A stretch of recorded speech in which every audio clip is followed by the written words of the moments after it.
I'm British and a lord.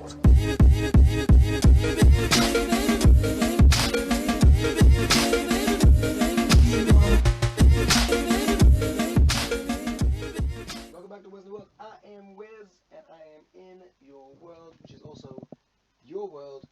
And we'll share the same world. But what I want to get to is this, right? So people are stories.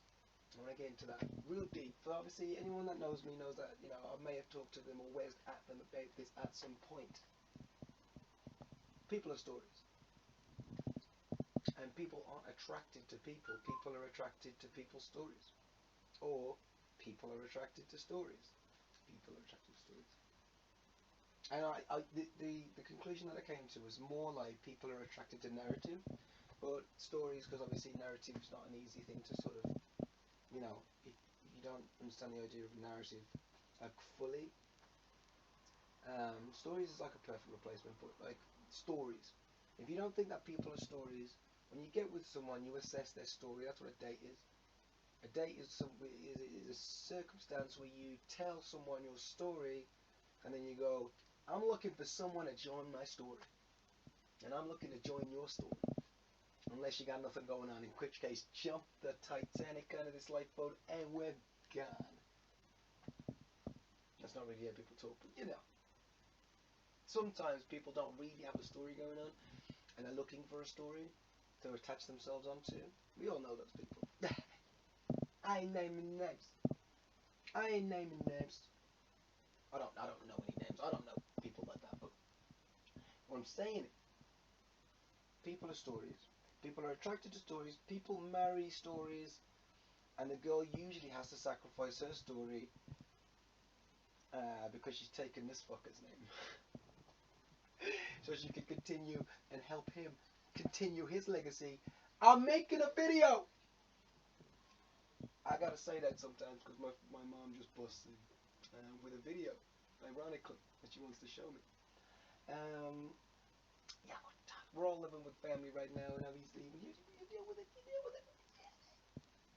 Actually, it's not even that big. It's super blessed. I've got a really super blessed situation right now, and I send my love to people, obviously, that, you know, are suffering or having a bit of a difficult time right now. She sent me the video. She sent me the video. There was no way escaping this video. Thanks. But yeah,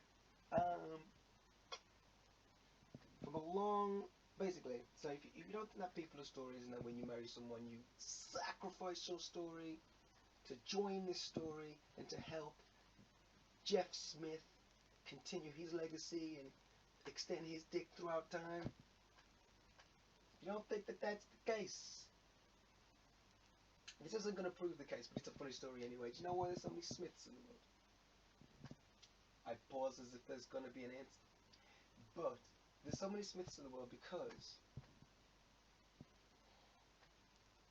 way back in the day, 17th century, the Dark Ages, you got me. Yeah, right, you got me. I don't know history. It'd be nice if you could hear me. That would be nice. God damn. God damn. I'm gonna have to make this fucking video again. God damn. Stupid. Fucking. My golden god. My rage knows no bounds. For the Sunny fans. That's not just me just losing it. As I said, I'll last it long before the quarantine. So, there are questions out of the debate. What am I saying? What am I saying? Right, so, but there's so many Smiths in the gene pool. What's going on? I want to know. Roll it back. So back in the day, Dark Ages, back in the day, 17th century, what have you, when they started creating last names, names are a way of imprinting the legacy of an entire family onto an individual, therefore piling on the responsibility not only to survive as a human being, but to continue the legacy of Smith. Most Smiths aren't even blacksmiths anymore.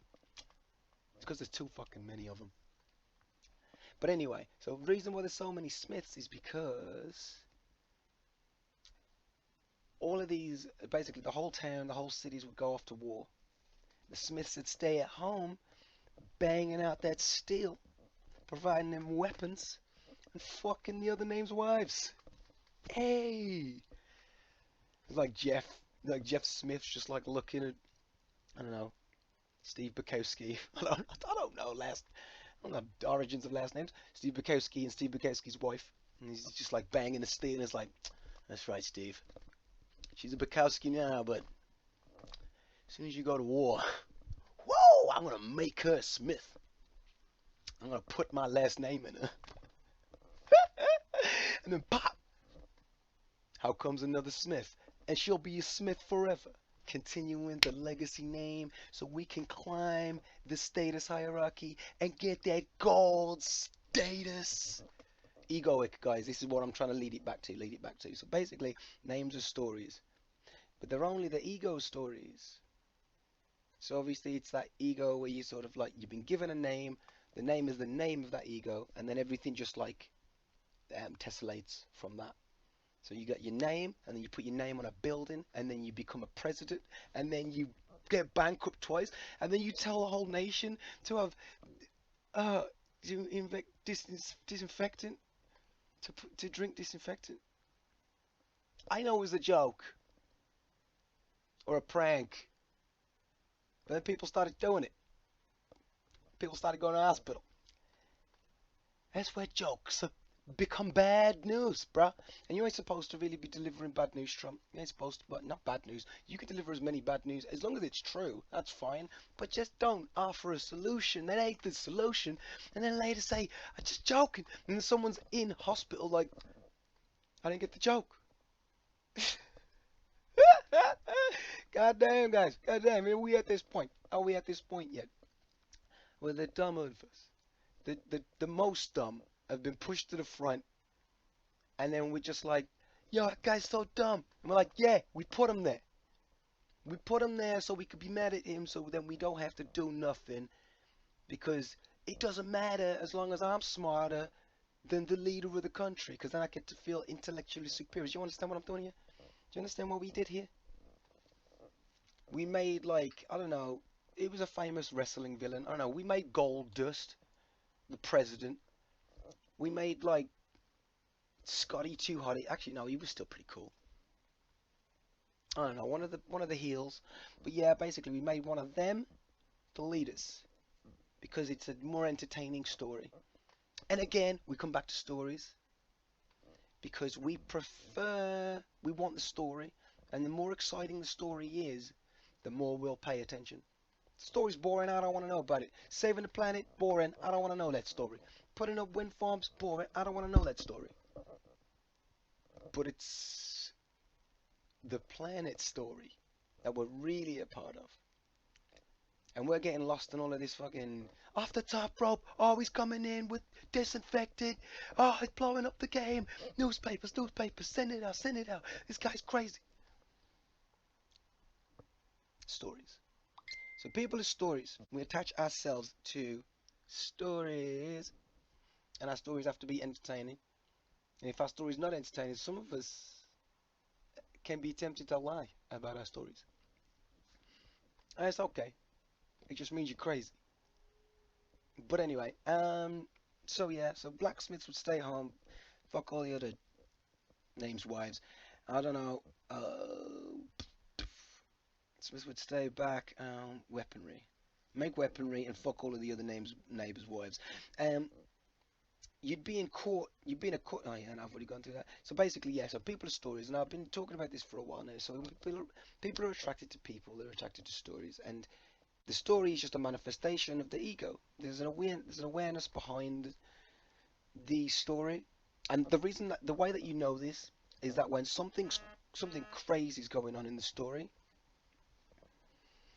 you can step back from that and watch everything going on and be like, oh, holy shit, how the fuck did I get to this point? You're like holding a watermelon and like getting a blowjob, and you're like in Prague and you're on a balcony and you're like, how did I even get to this point?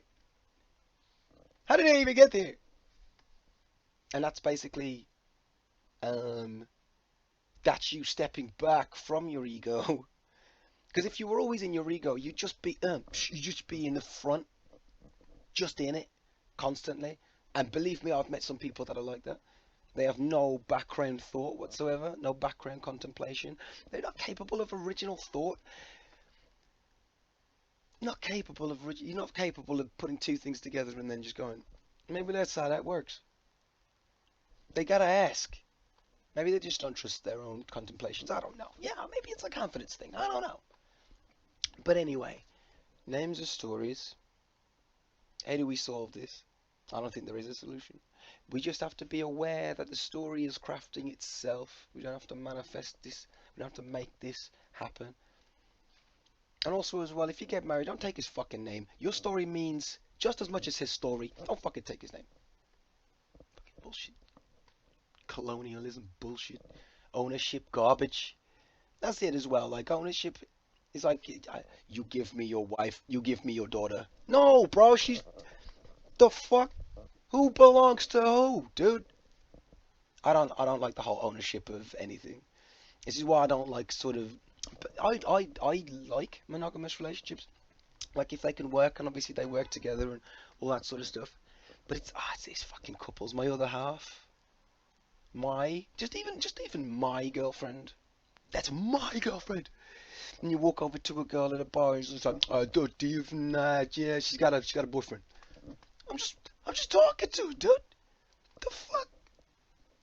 You're not even part of this. You were over there doing something else. And when what you were doing was boring, you realized that your partner's doing something a little bit more exciting and talking to someone new. And you walked over, and then you gave me shit, and now, where are we? We can't be friends because you're an idiot. And we can't be friends because he's implied it. You think that I'm hitting on you, which I'm not. I'm fucking not.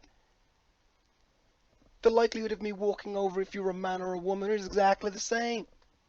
There's no shame in my game, baby. If I'm hitting on you, you gotta know about it straight away. Because I usually pretty much just come straight out and I'm just like, you're the most attractive person. The good bumbling, usually bumbling, oh, you're the most attractive person I think I've ever seen. I don't want to freak you out. I don't want to put expectations on you, but you gotta know. You gotta know. I don't even have any motive here. I just gotta tell you. And then you just go from there, and then they say thank you, and I usually just laugh at myself. But yeah, no, it usually doesn't end like this. It usually doesn't go like that. But what I'm saying is that the story makes itself. Don't worry about it. Don't worry about that. You're in the future too much. You're in the past too much. What you want to be is here. And I bring it back to a video that I made last night. If you have too much hope about your story being grand as you get older, the likelihood that it's going to be you and the Wu-Tang Clan on a fucking speedboat crumbles away by the day. The possibilities of this is incalculably not going to happen. I'm sorry. But what can happen right now is a wonderful situation that you're in right now. You've got the people in your life that you really care about, and they message you and they take care and they make sure that you're okay, and they add a new emoticon to Facebook. I am going to be mad though, to be honest. It's caring. Caring and sharing, you know what I mean? I'm all about it. Caring and sharing and caring and sharing. That's what we should be doing. If we're not thinking about our egos and about how we can serve ourselves more. Because I can serve myself very easily. I got this. Look. Got myself a coffee. I'm happy. Got some food. I got a bag of nuts that's still the size of my head. Right? Right? Actually, put in the comment section how long did nuts last? Because I'm trying, but I ain't getting nowhere with this bag. But yeah, anyway. Other than having an unnatural relationship with cashews and pistachios, which I think is perfectly normal, I like to stay here in the now. And that's just the way I like to live. And, you know, sometimes I contemplate the future, but I don't let it ruin my present. Again, as we said before, if you've got dreams of going to China, boom, China blows up. No one's to blame, just did. Just blew up. No one knows what happened. People suspect Trump. But there's no solid grounds on that. But what we're saying is, your dreams are dashed, and now it's ruined your present. I don't know why I keep jumping into this American accent. Just oh god, it just sounds more dramatic. I suppose that's what I'm going for that. But yeah, so your dreams are actually dashed immediately. That's absolutely fine because if you only have a loose framework of what you want to do, I want to go somewhere very spiritual. I want to learn something brand new, and I want to have a great experience, and I want to find love. Keep it vague, dude. Keep it as vague as humanly fucking possible. Because then the universe is like, ah, I know. I got a bunch of stuff I got planned for this dude. Now you just got to tell me the intention. What's the intention? I want to find love. Ooh, what does this guy like? The universe is basically just trying to work for you. But if you name him something specific, it's like, I don't know about that, dude. You want to go to China? I was planning on blowing up China in a couple of minutes. Sorry, man, I can't do that for you. That's too specific. If you wanted to go somewhere and have a spiritual enlightenment, I got you. There's plenty of places like that, but no, not China. China's gone. China's gonna blow up. China's gonna boom. No one to blame. People suspect Trump. But yeah. So people are stories. People aren't people, and people are attracted to stories. So that's just food for thought. I'm not going to conclude that because I don't know really what it means at this point. But basically, enjoy your story by being present in it. Could you just enjoy those moments more? You know, the individual moments that you spend with the individual people, and they give you stuff that you didn't know, and it adds to things that you know, and you come up with original thought. How the fuck do you not have original thought, dude? You never just wondered why the queue's so long? Like, this original thought says something, man. You don't just join a queue and go, this is a queue. I am one place further in the queue. Like, no, man. But yeah, stay blessed. Don't stress. I made money for charity. See, even that's a clout grab. Even that's an ego grab. But I still managed to raise. The fuck dropped off. I still raised £700 for charity. That's right. That's right. Throw your praise on me. No, joking. But I'm just saying. Little kids could do shits now because of me. That's right. My money went on a new machine.